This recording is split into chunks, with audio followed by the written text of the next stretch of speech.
شرک نہیں کرنا. شرک کیونکہ اللہ کہتے ہیں ان اللہ لا یغفر ان یشرک بہ، کہ فرمایا جس نے شرک کیا اسے میں معاف نہیں کروں گا. شرک والے کے لیے معافی کا دروازہ بند ہے اگر اسی حالت میں فوت ہو گیا.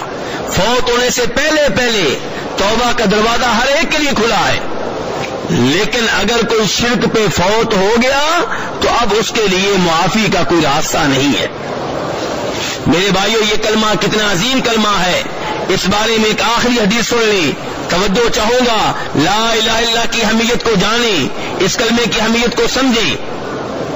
امام ترمذی اور امام ابن ماجہ حدیث کے دو بڑے امام روایت کرتے ہیں جناب عبداللہ بن عمر ابن عاص رضی اللہ تعالی عنہما سے. فرماتے ہیں کہ فرمایا نبی علیہ الصلوۃ والسلام نے، روز قیامت سب لوگوں کے سامنے ایک آدمی کو بلایا جائے گا. وہ اللہ تعالی کے دربار میں حاضر ہوگا، اللہ کے سامنے آئے گا، اس کے گناہوں کے رجسٹر کھول دیے جائیں گے. کس چیز کے رجسٹر؟ گناہوں کے رجسٹر. اور وہ رجسٹر کتنے ہوں گے؟ 99. کتنے ہوں گے؟ 99 رجسٹر گناہوں سے بھرے ہوئے، اور ہر رجسٹر اتنا بڑا، اتنا طویل کہ جہاں تک نگاہ جاتی ہے وہاں تک رجسٹر جا رہا ہوگا. کتنے گناہ ہوں گے؟ ایک صفحہ ہی بہت لمبا ہو گیا. ایسے کتنے رجسٹر ہوں گے؟ 99 گناہوں سے بھرے ہوئے، اور ہر رجسٹر اتنا طویل کہ جہاں تک نگاہ جاتی ہے وہاں تک رجسٹر ہے. یہ 99 رجسٹر اس کے سامنے کھول دیے جائیں گے. اللہ کہیں گے اتنکر من ھذا شیئا، یہ تیرے گناہ ہیں، پڑھتا جا، دیکھتا جا. اگر کوئی ایسا گناہ ہے جس سے تجھے انکار ہو تو بتاؤ. اگر تیرے نام اعمال میں کوئی ایسا گناہ لکھ دیا گیا ہے جو تو نے نہیں کیا تھا تو بتاؤ.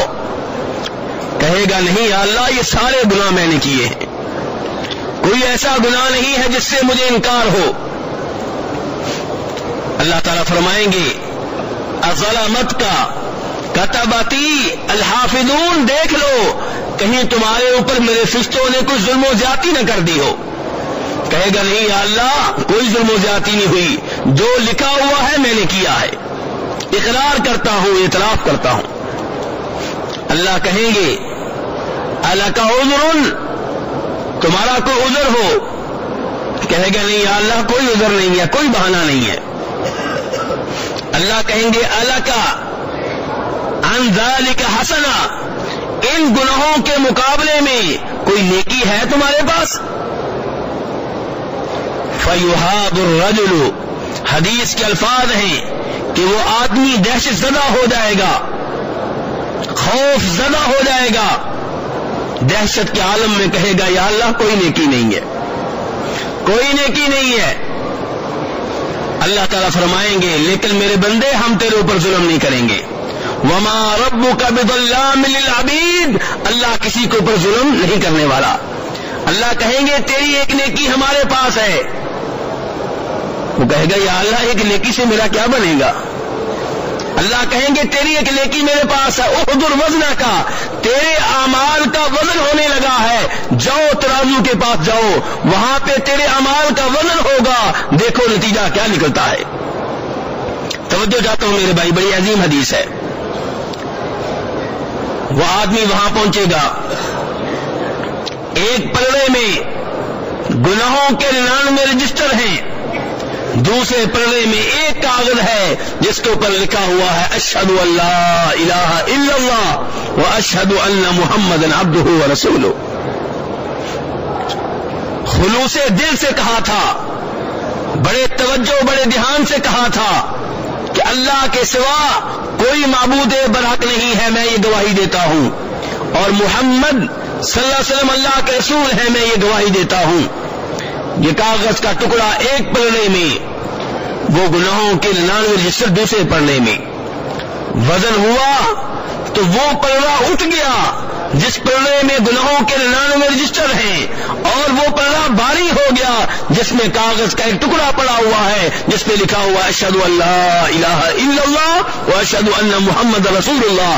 فرمایا میرے نبی علیہ الصلوۃ والسلام نے کہ اللہ کا نام بڑا بھاری ہے, اللہ کا نام بڑا ثقیل ہے, اللہ کا نام بڑا وزنی ہے. دل سے لیا جائے, توحید کے ساتھ لیا جائے, اللہ کے ساتھ کسی اور کو شریک نہ کیا جائے تو فرمایا اتنا بھاری ہے کہ 99 رجسٹر جو ہیں وہ اس کا مقابلہ نہیں کر سکے.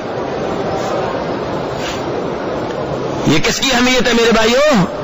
لا الہ الا اللہ. اسی لیے صبح و شام ہر درس میں توحید کی بات کرتا ہوں.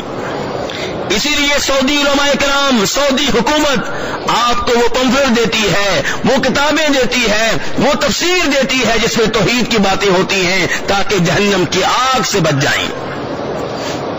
ورنہ گنہگار کون نہیں ہے؟ گنہگار یہاں کے لوگ بھی ہیں, وہاں کے لوگ بھی ہیں. یہاں پھر بھی الحمدللہ دین اسلام نافذ ہے, شریعت کے مطابق فیصلے ہوتے ہیں. چور کو چوری کی سزا ملتی ہے, بدکار کو بدکاری کی سزا ملتی ہے, لیکن سب سے بڑی بات یہ ہے کہ یہاں پہ توحید ہے. اور یہ لوگ چاہتے ہیں کہ یہ توحید پوری دنیا میں عام ہو جائے.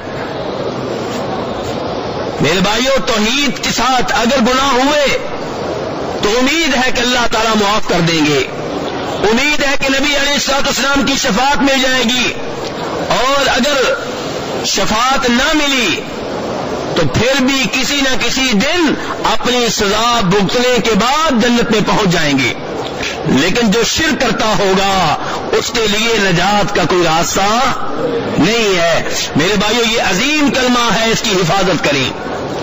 آپ کے بچے 15 سال کی عمر میں, 14 سال کی عمر میں گھروں سے نکل جاتے ہیں, کوئی اس کالج میں جا رہا ہے, کوئی اس شہر میں جا رہا ہے, وہاں پہ آپ نہیں ہوتے. پھر ان کی توحید پہ حملے ہوتے ہیں, ان کو شرک کے اسباق یاد کروائے جاتے ہیں. آپ جب گھر سے باہر نکل جاتے ہیں, آپ کی بیگم کے پاس محلے کی عورتیں آتی ہیں, وہ کہتی ہیں فلاں بابے کے پاس جانا چاہیے, تمہارا خامن تمہارے ساتھ سیٹ ہو جائے گا, تمہیں مارنا چھوڑ دے گا, فلاں قبر پہ جاؤ گی تمہیں بیٹا مل جائے گا, فلاں بابے کے پاس حاضری دو گی تو تمہاری بیٹی کی گود جو ہے بھر آئے گی. میرے بھائیوں, یہ آپ کی بیگم شرک میں واقع ہوتی ہے اس لیے کہ آپ گھر میں توحید کو اہمیت نہیں دیتے. آپ توحید کا سبق بار بار اپنے بچوں کو نہیں پڑھاتے, بیگم کو نہیں پڑھاتے. آپ مطمئن ہیں کہ میری بیگم نماز پڑھتی ہے. میرے بھائی, شرک کے اوپر کئی چیزیں حملہ آور ہیں. کہیں پہ یہ نجومی بیٹھے ہوئے ہیں آپ کے ایمان کو لوٹنے کے لیے.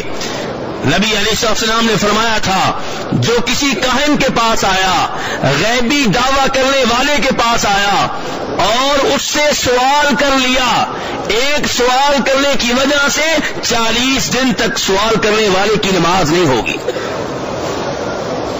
نجومیوں کے پاس جانے والوں, بابوں کے پاس, پیروں کے پاس جانے والوں, یہ سوال کرنے والوں کہ بابا جی یہ بتائیں کہ ہمارے گھر چوری کس نے کی ہے.